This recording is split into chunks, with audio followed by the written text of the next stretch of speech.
today's session of the Senate with the approval of the majority and minority leaders. Mr. President, as I rise today, kleptocracy is on the march in Europe, showing how unchecked corruption leads to evil. Vladimir Putin's corrupt regime fabricated a pretext to invade and subjugate the sovereign and peaceful nation of Ukraine. Putin's attack helps divert the Russian people from his festering corruption and misrule, as jailed Russian opposition leader Alexei Navalny put it. America and our allies are meting out stiff sanctions, and my colleagues and I here in Congress are working on additional measures to deliver punishing financial blows to Putin and his corrupt oligarchs. But we must consider how we arrived at this moment. Putin has for decades deployed corruption and kleptocracy to strengthen his grip on Russia's government and to project power and influence throughout the region. In the process, he decimated Russia's free press, attacked physically and economically all political opposition, and grew his own personal fortune to what is thought to be the largest in the world.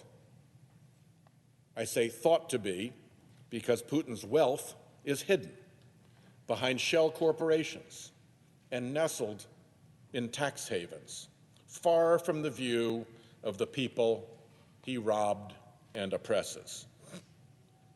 And along the way, he cultivated through favors, force, or fortunes, a group of oligarchs who serve him. It's important to understand that Putin isn't special. We have plenty of kleptocrats around the globe. Putin just happens to be in charge of a big and oil-rich country with a military at his command. A gangster with an army running a gas station, as Senator McCain used to say. America is engaged in a growing clash of civilizations against this brand of corrupt leadership. Democracy and the free market are on one side, kleptocracy and corruption are on the other. And we will prevail in this clash by pursuing one powerful value of rule of law society: transparency. Kleptocrats and criminals seek the protection of our rule of law and our secure financial system to stow their illicit money. But they need anonymity. They need to hide it. That is why so much anonymously owned luxury real estate sits empty in America, in some places actually driving up local housing costs for normal people. And that's why shell corporations in American states multiplied.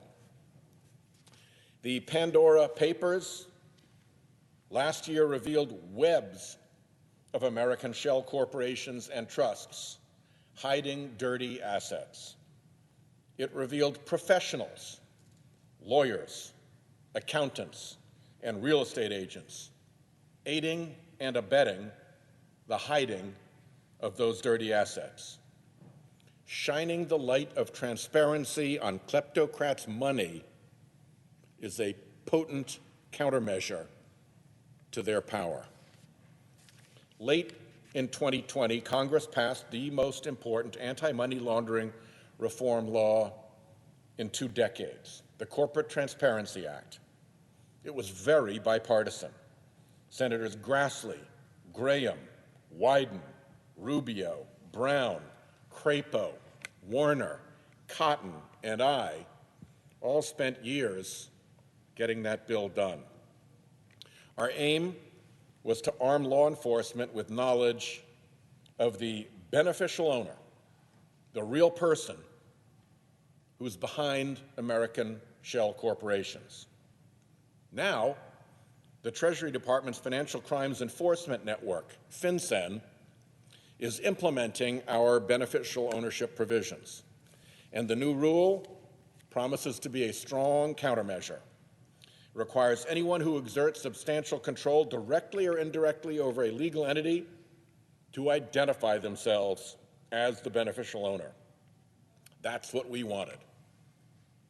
It is clear enough so that companies know what they have to do while minimizing the risk that bad actors can evade disclosure.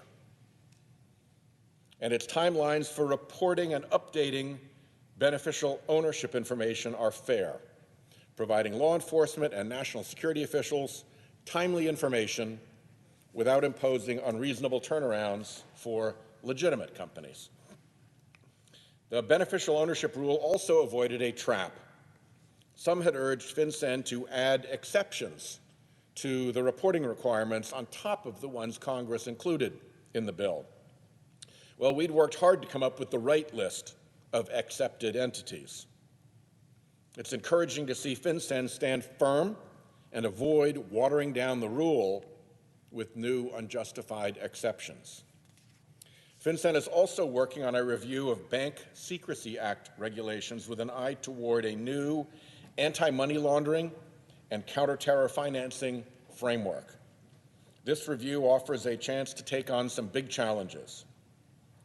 We need to make sure American professionals aren't aiding and abetting kleptocrats, investing in hedge funds, luxury real estate, high-priced art, expensive cars, mega yachts. All requires help from professionals. And those professionals aren't bound to anti-money laundering and counter-terror financing safeguards like our banks are. Private investment funds are worth about $11 trillion. You can hide a lot of mischief in $11 trillion. An FBI intelligence bulletin leaked in 2020 warned that, quote, threat actors use those funds to launder their money into rule of law financial systems. That's a vulnerability we need to close. This aiding and abetting problem, giving aid and comfort to our enemies, extends to professional services from lawyers, accountants, company and trust formation agents, even PR firms. But on this front, FinCEN's hands are tied. Congress will need to step in to clean that up. Kleptocrats and criminals constantly change the methods they use to hide their money. Trade-based money laundering, for instance, allows bad actors to trade everything from vegetables to washing machines as a way to move their money around internationally. We need better coordination among key agencies involved in overseeing trade and better information on suspicious financial and trade activity that is shared more efficiently among various federal authorities. Real estate is a massive target for money launderers. In August of last year, the watchdog group Global Financial Integrity released a report showing over $2.3 billion laundered through American real estate over the previous half-decade. As Global Financial Integrity would tell you, this is just what they could identify. The real number is probably far higher. Well, the good news there is we have a countermeasure that works well. In 2016, FinCEN started the Geographic Targeting Order Program, which requires title insurers to report to FinCEN beneficial ownership information of shell companies that stash money in high-priced real estate. That program started in New York and Miami, then expanded to a dozen jurisdictions nationwide. The Congressional Research Service has reviewed it and said these targeting orders work. Now, FinCEN is proposing a rule to make these orders permanent and expand coverage across the United States. It looks like FinCEN will deliver that improvement. And if it does, that's a big win, particularly if it lines up with that rule lines up with our beneficial ownership rule. And if it extends to cover commercial as well as residential real estate. In Congress, we should pass legislation to help FinCEN address professional aiders and abettors. There's bipartisan legislation in the House, the Enablers Act, which I hope to introduce here in the Senate. I've also introduced bipartisan legislation to make it a crime for foreign officials to demand bribes from Americans. At the moment, it's only a crime to pay bribes. And we should pay close attention to others in the dark economy, like drug traffickers and terrorists. I'm working on legislation to target money laundering related to the illicit narcotics trade. Indeed, we had a hearing on it today. Finally, we need to work together with the international community. When U.S. defenses are strengthened, kleptocrats will direct their dirty money to some other willing sanctuary. So it matters that the Biden administration has announced a transatlantic interagency task force to help crack down on ill-gotten assets stowed in the West by Russian oligarchs and their families, their mistresses, their stooges, whomever. This is exactly the right approach. We must work with friends abroad to close off hidey holes for oligarchs, bolster the rule of law, expand judicial transparency, and increase access to justice in struggling jurisdictions. I met recently with a member of the Ukrainian parliament who said a phrase that we were talking about actually during the Munich Security Conference CODEL, which was, it's not enough to freeze the oligarchs' assets. We need to seize the oligarchs' assets. We can do so even theatrically.